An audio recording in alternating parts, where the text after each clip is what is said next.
Wawanui family, and welcome to my channel. I am Huna Mawarika, and today we're going to be diving into past life remembrances, my personal experiences with them. Remembering past lives has become a popular topic in recent times, let's face it. It's not as taboo as it once used to be. I know that there are some who may still oppose to the idea of remembering past lives, and with good reasoning.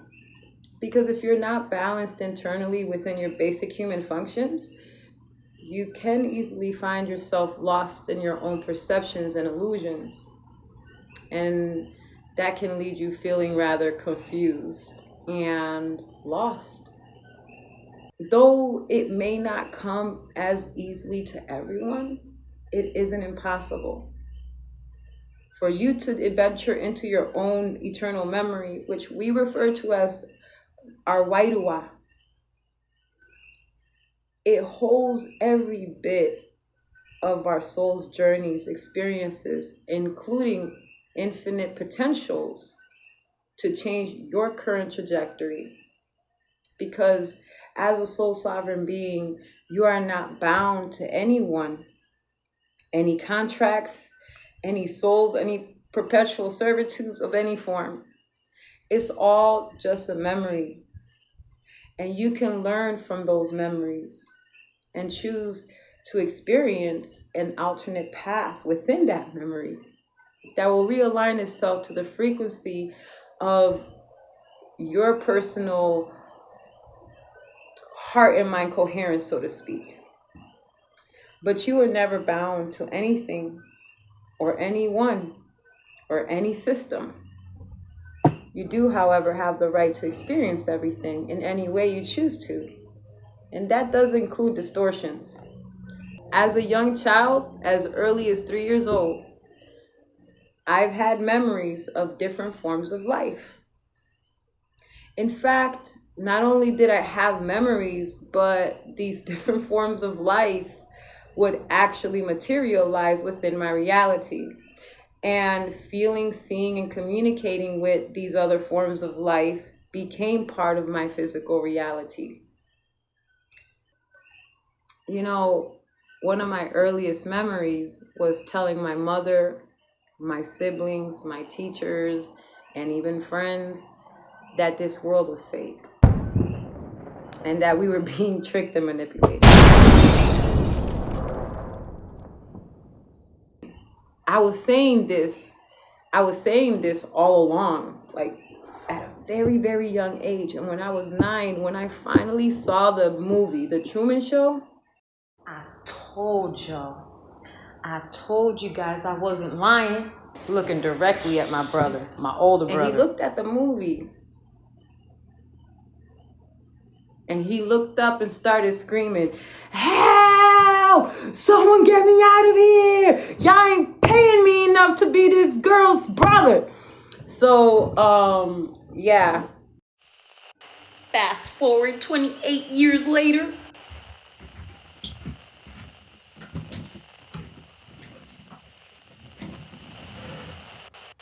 Please, somebody get me out of here.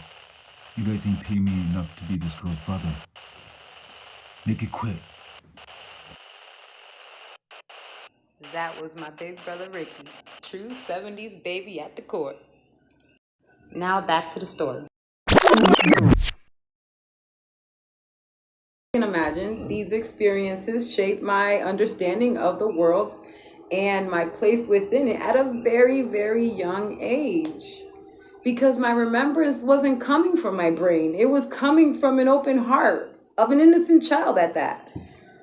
All those conflicting emotions that I was feeling when I was observing life around me opened me up to intercepting guidance from my spiritual guides and ancestors. I literally asked, where am I? This makes no sense. This world makes no sense. I would even look at the stars. I was that cliche starseed that would look at the stars, except for my mother would tell me that my sisters were the stars. meaning, you know, they were in heaven. But to me, I interpret that's where I'm from. My sisters is there. They went back. They came here and they went back over there again. Like, that's where we are from. I would often find myself getting flashbacks of different scenes of me in different forms and different eras. And, you know, one memory in particular that I recall is actually seeing myself fly through space. And I would have these encounters during my dream state as well. I would often dream about this as a child. Me flying through black space. No planets or stars, just no systems, just all black. Just black space. I would gather there with others. We all knew each other. We were a part of a council that made some pretty big choices. The funniest thing is that we were all in the form of a child, and we would interact innocently. Yet we were such powerful beings and actually discussing humanitarian stuff. More on this on the next video. For now, let's jump back to 2nd grade. I encountered an earth angel from my cosmic family who watched over me until junior high. Miss Spilladoo, a fair-skinned woman with blondish gray hair in her 70s, crystal blue eyes. She was a lunch lady and a teacher's aide, but was like a grandmother to me. She always showed me kindness and affection, showering me with hugs and kisses literally every time she seen me. Always embraced me. Miss Billadoo would often share stories of her native land, of her homeland. She would include songs and games.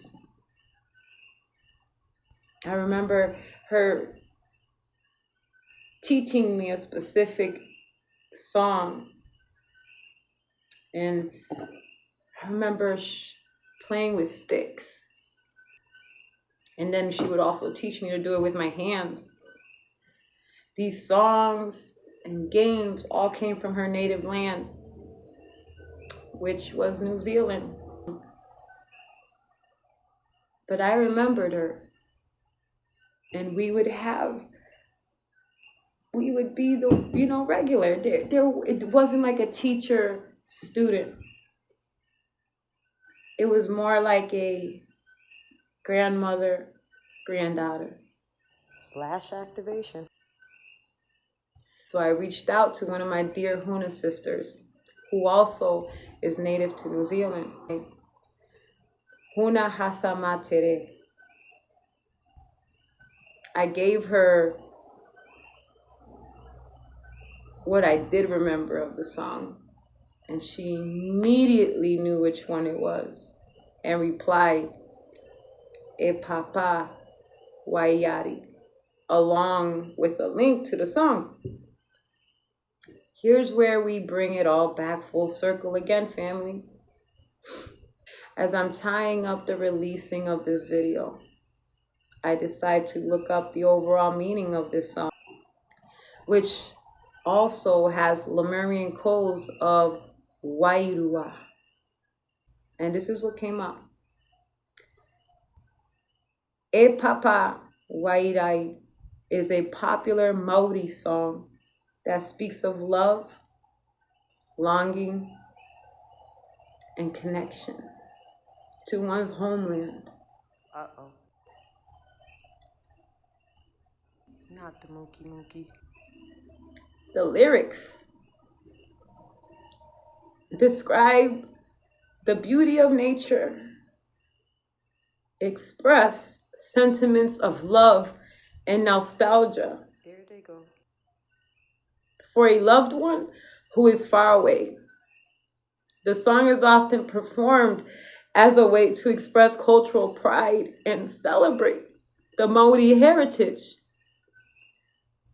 And as you can see, it brings me to really good dragon tears of joy, because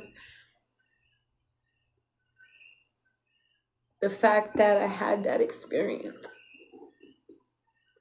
and my elder being Maori who sealed me.